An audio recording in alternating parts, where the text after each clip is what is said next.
The neon lights of the roadside bar flickered in the humid night, buzzing like an angry wasp. Music thumped from inside low, gritty country rock as the door swung open and two women walked in. They looked almost identical, tall, fit, with sharp green eyes that seemed to scan everything at once. The only difference was their hair, one jet black, the other honey blonde. The regulars barely looked up from their beers, but the biker gang near the jukebox sure did. One of them, a big man with tattoos crawling up his neck and a patch that read Devil's Sons, sneered when he saw the twins. "Well, look what the bar dragged in," he said, his voice gravelly from years of cigarettes.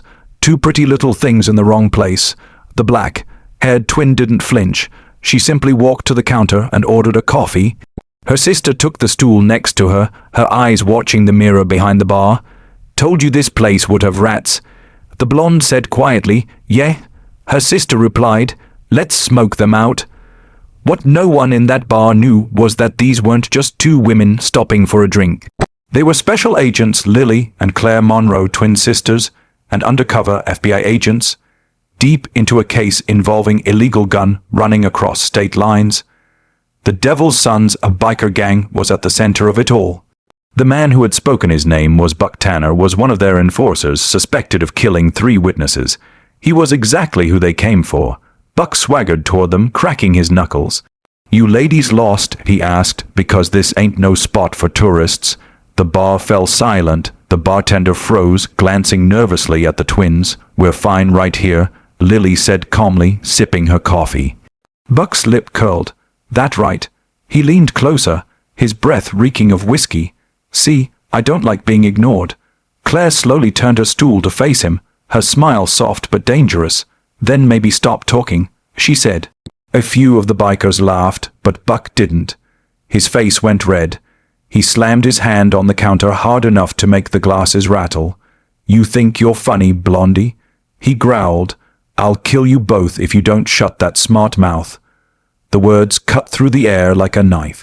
The bartender stepped back, and someone near the jukebox muttered, "Oh, hell." Lily's eyes flicked to her sister. That was the cue. Buck didn't know it, but the moment he'd made that threat, his life had changed. Lily turned, pretending to stand up, her hand brushing the small of her back. In an instant, her FBI badge glinted in the dim light just long enough for Claire to make her move. The next sound was the metallic click of a gun slide. "Federal Bureau of Investigation," Lily said sharply, her voice echoing off the wooden walls. "Hands where I can see them." The entire bar erupted in chaos. Buck's friends scrambled for their weapons, but Claire was faster, her pistol already aimed at his chest. "Don't even think about it," she said coldly. "You move, you die." Buck froze, disbelief and rage mixing on his face. "You're FBI," he spat. "Both of you." "Surprise," Lily said, her tone almost mocking. "Now get on the ground." But Buck wasn't done yet. With a roar, he swung his arm, knocking a bottle from the counter and diving behind a table. A gunshot cracked through the bar, splintering wood and glass. Patrons screamed and ducked as bullets ripped through the air.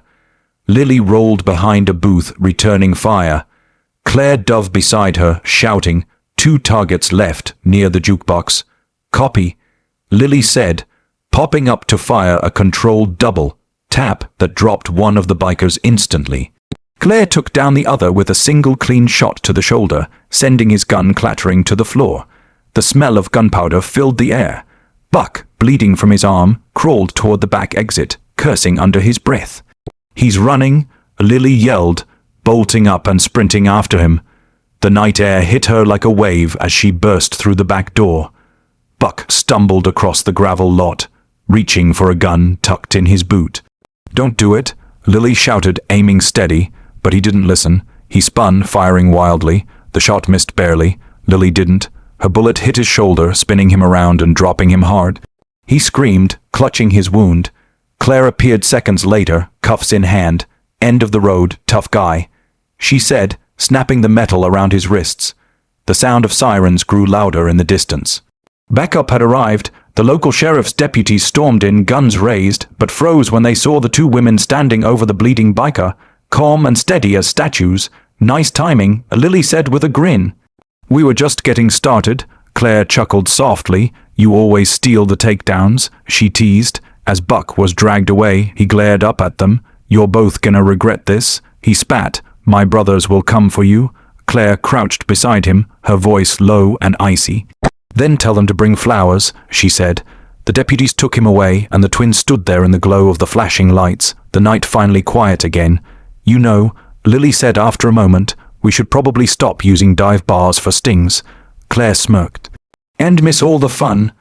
They both laughed softly, walking back toward their car, two identical figures disappearing into the darkness, bound by blood, duty, and something stronger than either of them could ever explain.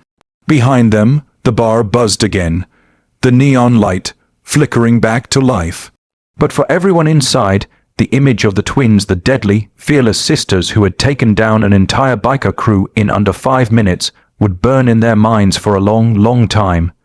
The night was humid, the kind that made the asphalt shimmer beneath the yellow glow of flickering streetlights. A small roadside bar sat at the edge of town, its neon sign sputtering with a faint hum, as if it was struggling to stay alive.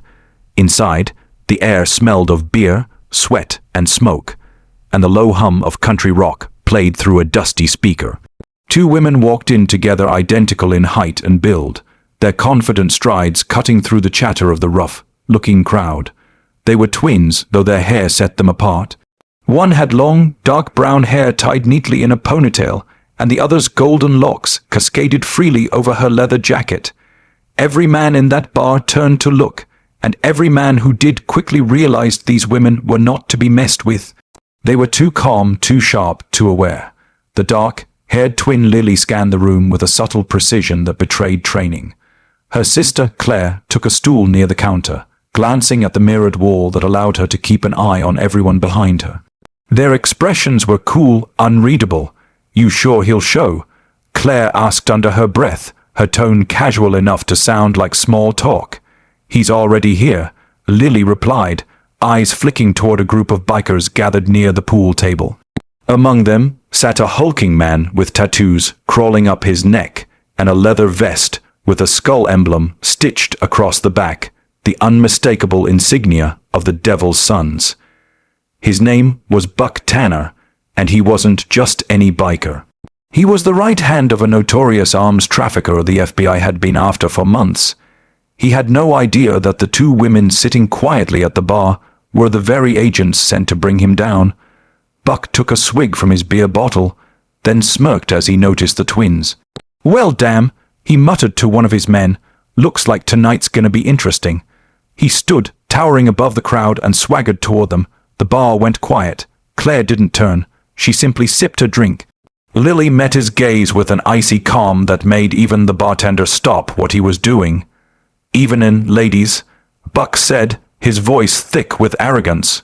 You two lost or something. This ain't no place for pretty faces. We'll take our chances, Lily replied evenly, her eyes not leaving his. The corner of Buck's mouth twitched, and a wicked grin spread across his face. You've got attitude. I like that, he said, leaning in close enough that she could smell the whiskey on his breath. But maybe you don't understand how this place works. When I talk, people listen. Claire turned slightly on her stool, resting her elbow on the counter, her expression cool but sharp. And maybe you don't understand who you're talking to, she said softly. Buck's grin vanished. The bar held its breath. You got a smart mouth, sweetheart, he growled, his tone darkening. You better watch it before I shut it for good. Then his voice rose, loud enough for everyone to hear. Matter of fact, I'll kill you both if you don't learn some respect. The tension snapped like a gunshot. Chairs scraped the floor as a few patrons slipped toward the door, sensing what was about to happen. The bartender froze mid-motion, his hand trembling slightly as he lowered a glass. Lily's hand moved calmly toward her jacket. Buck didn't even notice until the metallic click of a pistol echoed beneath the music. Federal Bureau of Investigation, she said in a steady voice. Put your hands where I can see them. Buck blinked, stunned. You're FBI, he spat. Both of you. Claire rose from her stool, drawing her weapon in one fluid motion. That's right, she said coldly. Now get down, hands behind your head. For a split second, Buck's eyes darted toward his men, 6 of them in total, all armed and now frozen in shock. Then everything exploded. One of the bikers drew a gun and the room erupted in chaos. A shot tore through a bottle behind the counter, glass raining across the bar. Claire ducked behind a table and fired 2 clean rounds, dropping the gunman before he could reload. Lily moved like lightning, using the counter for cover as she returned fire. The sound of gunshots, shouting, and breaking wood filled the air. Within seconds, 2 more bikers were down, groaning on the floor. "He's moving," Claire shouted, spotting Buck making a run for the back door. "Go." Lily sprinted after him, bursting into the back alley.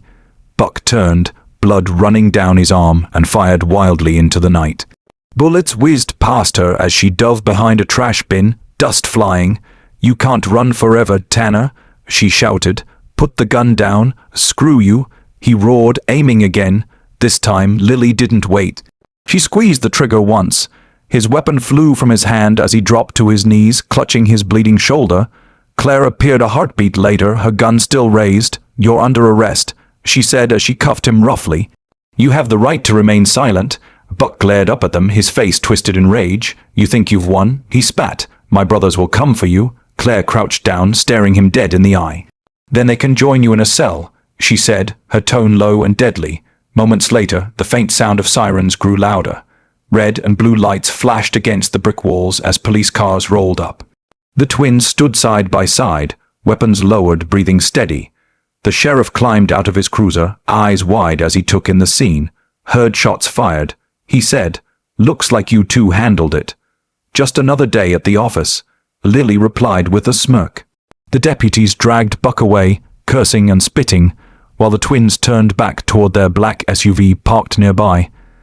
The adrenaline faded, leaving behind the familiar calm that came after every successful operation. "You okay?" Claire asked. "Yeah," Lily said, glancing back once more at the bar now surrounded by flashing lights. "He never saw it coming." Claire smiled faintly. "They never do." The 2 sisters climbed into their car, the radio crackling to life with the dispatcher's voice confirming the arrest. As they drove off into the night, the neon sign behind them buzzed faintly, its letters flickering like a dying flame.